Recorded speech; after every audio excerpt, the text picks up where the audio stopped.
Hello everyone, it's Luke Rowe, and I'm gonna show you what I'm doing. Actually, it's right before bed for me. I like going to bed around 9:30. It's actually 9, so I have like half an hour or whatever. But I was about to go to bed, and I almost forgot to feed my sourdough starter.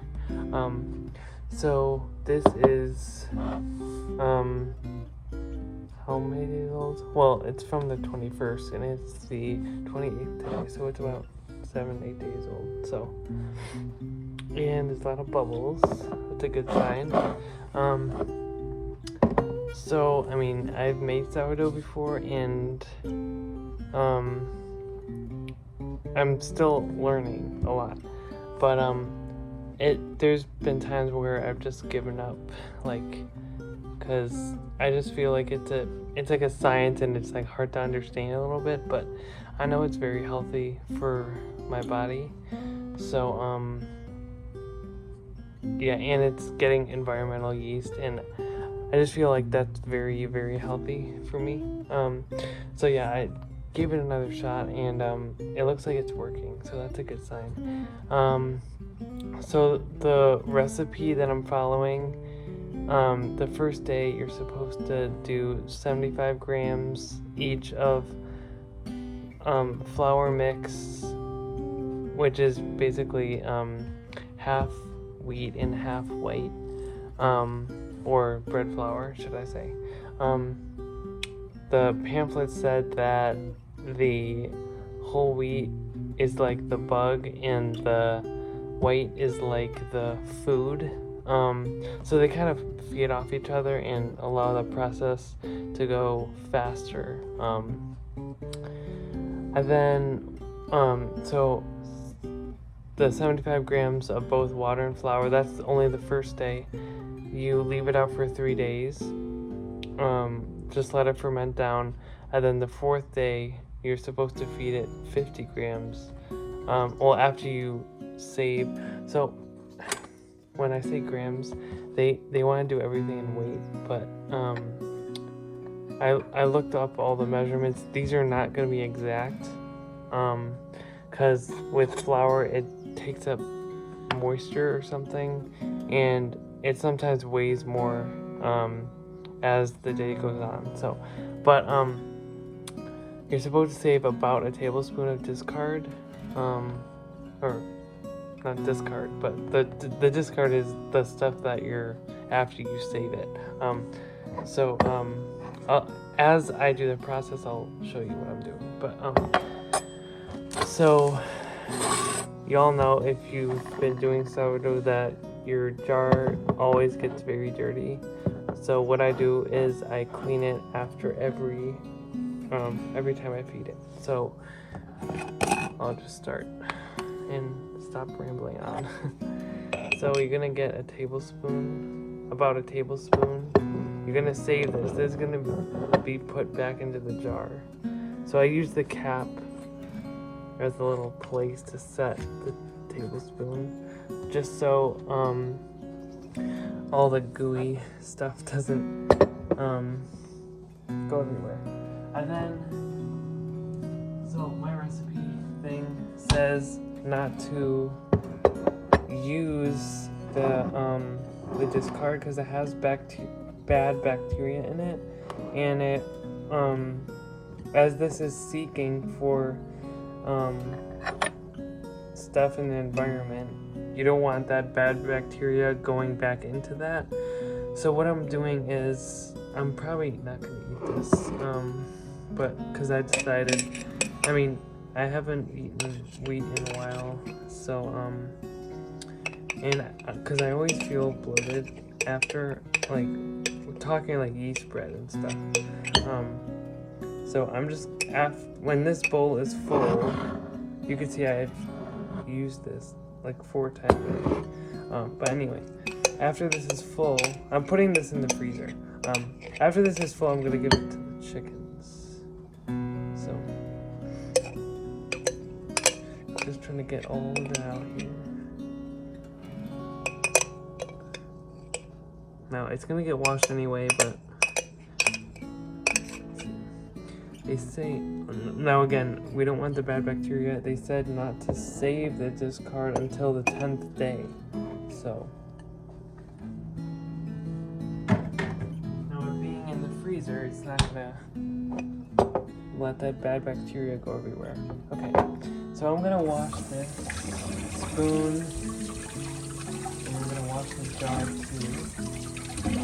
Keep it clean, always.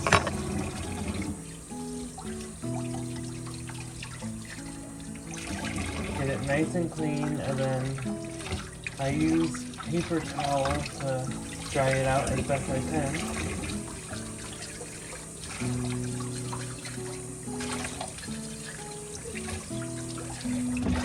Now, since I am washing it every time I do this, it just comes right off. No scrubbing or anything involved. So, I love that. So, get a paper towel.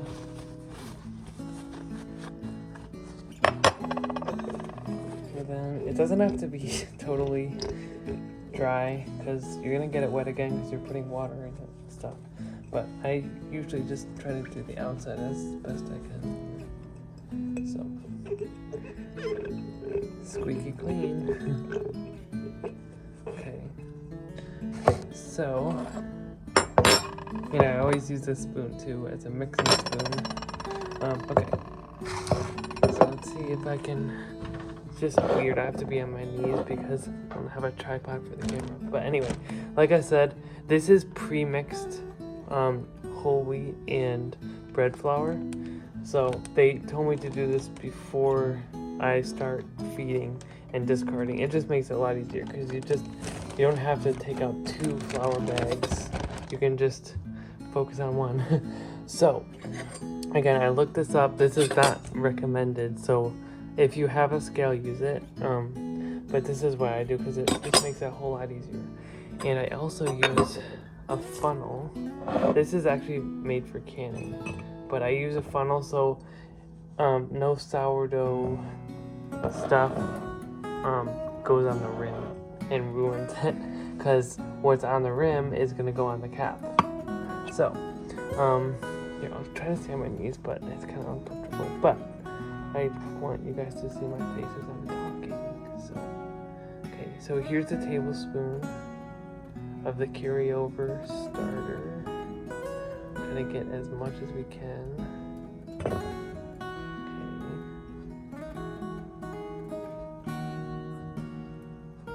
Very sticky. Now, when I was starting to do sourdough starter, it was told me by this site that it's supposed to be like thick pancake batter, but this is like very watery. But I know a person that uses this recipe and she makes like the best sourdough bread ever. So 50 grams equals about 1/3 of a cup of the flour. So I usually do it a little under, and you don't want to pack it down there. You just want to kind of shake it like this. I used to actually, when I was baking, not so sourdough bread, but this was in the olden days. When I was cooking, I would use a knife, but I don't do that anymore because it actually packs more in there than you want. So I just like wiggle it with my fingers.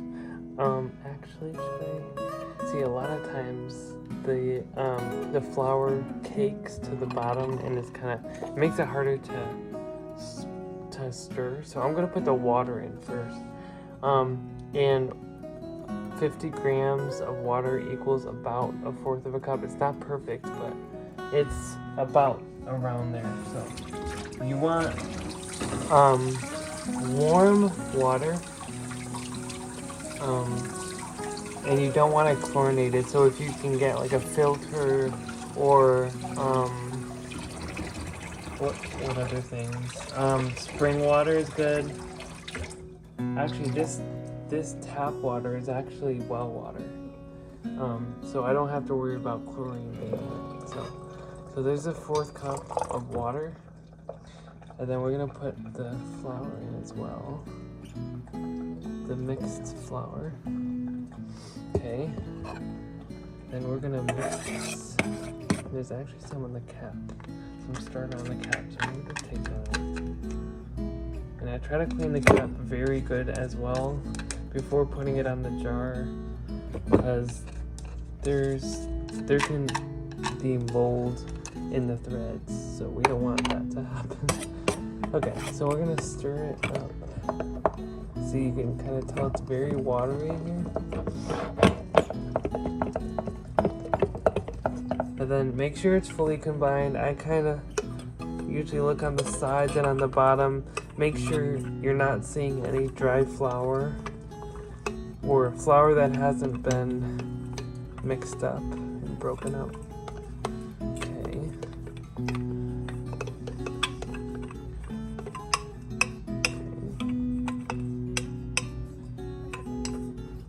It's almost there. Just want to make sure it's fully combined. Okay. Then take the funnel off. And then measuring cups. Okay, and then I'm gonna scrape down the sides.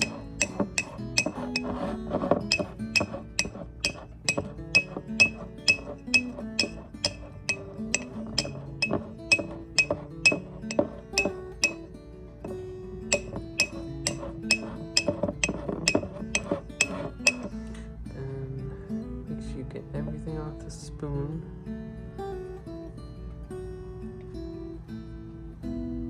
Almost done. That's so sticky. Okay, that should be almost good. There's still some here. Okay.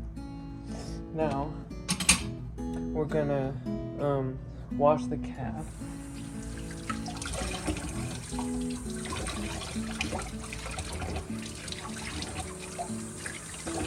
And like I said in the beginning of this video, even if it's over 1 or 2 days, this doughy starter will begin to cake on here, and it'll only get harder if you leave it over the course of a few days. So it's better just to wash it and dry it the same day that you feed it. Okay. So, and this is loose fitting. So I don't screw it on all the way. I kind of leave a little leeway here. So it's still on the track, but you can kind of move it like that. Okay. So, and then I'll show you where I put it. Okay, so since hot air rises, I'm putting it in here with all my recipe books. So, and I do feel like it has more warmth and more chance of getting bubbly, so I leave it in there. And then after I finish this video, I'm gonna wash all these and put them back. So I put the flour here. Just make it all ready for next time. So that goes there, and then all the clean funnel, the clean measuring cups, and the clean spoon goes right here for the next time. So anyway, never done this before, but maybe I'll make a playlist in YouTube or something about my sourdough journey. That would be kind of cool if everything works out good. Even if not, I mean, at least I'm learning either way, you know? Whether you fail or succeed, that's how you learn. So, but I hope I succeed. It would be really cool to tackle sourdough, because you can do so many things, even with the discard, you know? I'd like to get into making exotic baked goods and all that with sourdough starter. That would be really cool. Once day 10 hits, which is in a couple days. So, anyway, I hope you guys have a great day, and see you in the next video.